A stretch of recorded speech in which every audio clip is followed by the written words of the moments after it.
A lot of people say, I like Ron Paul except for his foreign policy. And that used to be more or less my position about 20 years ago. I was a young conservative, and I thought that as a conservative I was to support military interventions when the authorities told me they were necessary, that I should support a vigorous foreign policy that involved the projection of U.S. government power all over the world, and these things were necessary for various reasons and in the service of humanitarian goals and U.S. interests and so on and so forth. I believed this because this is what I was told, and I knew I wasn't a leftist, so this must be what I am. And then I looked more closely and found out that this is not necessarily what American conservatism calls for, that the founders of American conservatism, like Russell Kirk and Richard Weaver and Felix Morley, who helped found Human Events, the oldest conservative newspaper in America, thought very differently. And I think a lot of American conservatives, otherwise well-meaning, have been sold the same bill of goods that I was. Now, I first started to have second thoughts about this during the Persian Gulf War of 1991, a war I strongly supported. Saddam is massing his troops on the Saudi border.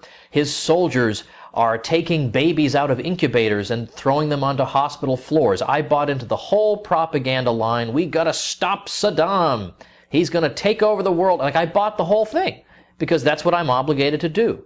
When they tell us we need to go to war, then I need to shut up and, as a good patriotic American and a conservative, go along with it. Well, then, of course, later we found out that the Kuwaiti government had hired the PR firm of Hill and Knowlton to spread these stories, particularly about the incubators and the babies being thrown on the floor. And the young woman who told that story turned out to be the daughter of the Kuwaiti ambassador to the U.S. Meanwhile, the American media, as usual, simply shilled for all this and broadcast these video reports as if they were impartial stories, even though they were the product of a PR firm. Now, I don't care if you're a liberal, conservative, whatever. Nobody likes being lied to. That's a little bit annoying. But the thing that really got to me, and incidentally, I am no leftist, never have been, never will be.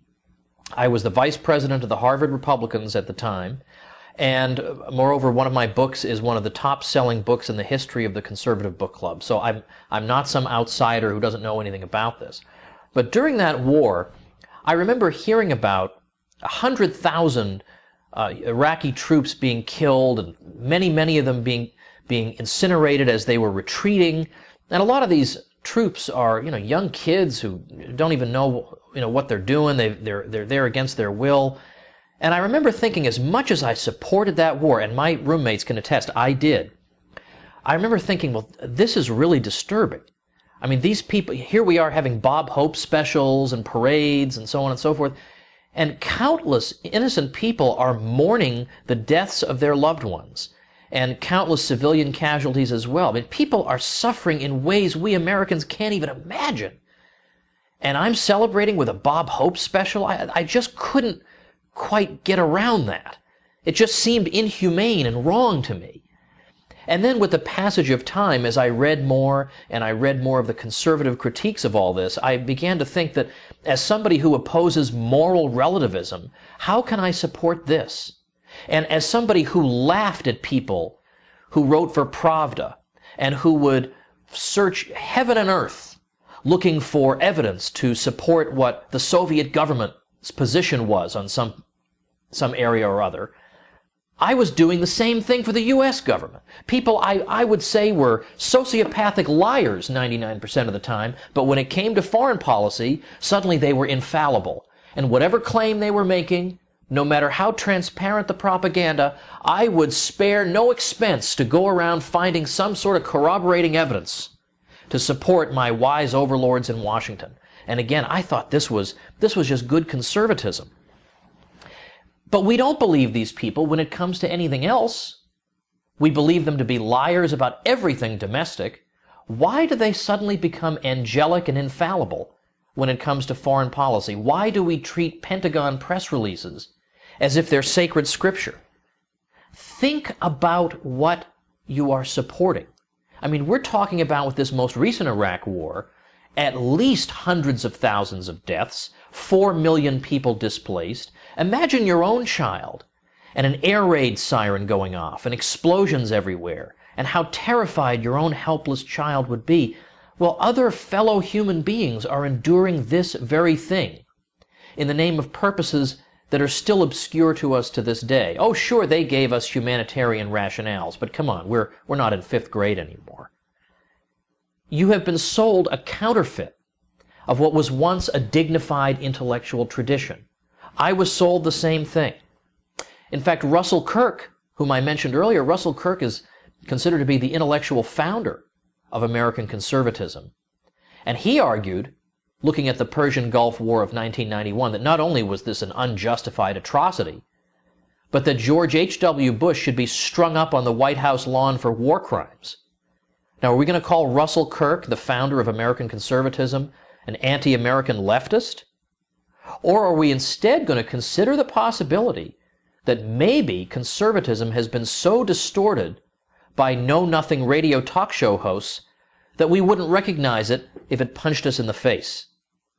You can't support this type of destruction of life and property and of all the moral values we claim to stand for if you also claim to believe in absolute moral principles, as so many American conservatives do.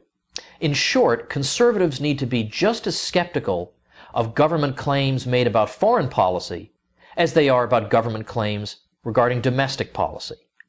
And not to be so eager to defend every single thing their government does. Since when did that make you a patriot? Tell that to Thomas Jefferson. To the contrary, when we hear Madeleine Albright say that the deaths of 500,000 Iraqi children were worth it, I mean, there's nothing conservative about that statement if you believe in absolute moral principles. That was worth it? Well, then the usual pattern is this. First, we deny the American official said it, because, again, our instinct is we must defend our wise overlords. And then secondly, when it is admitted that they said it, well, then we try to claim that, well, the statistic is untrue. It's not 500,000 deaths, of course not. And then when it does turn out to be true, well, then it's, yeah, well, 500,000 children isn't really so bad after all. The excluded possibility is maybe we are being governed by lying sociopaths. And maybe my instinct to defend everything they do abroad has sucked me into making moral statements that are morally atrocious, that no civilized person should be making. This is what this regime has done to us. Don't let them do this to you. Be a real conservative who believes in real standards of morality and not just shouting USA, USA with your fist pumped in the air, a position that would have embarrassed the civilized founders of American conservatism.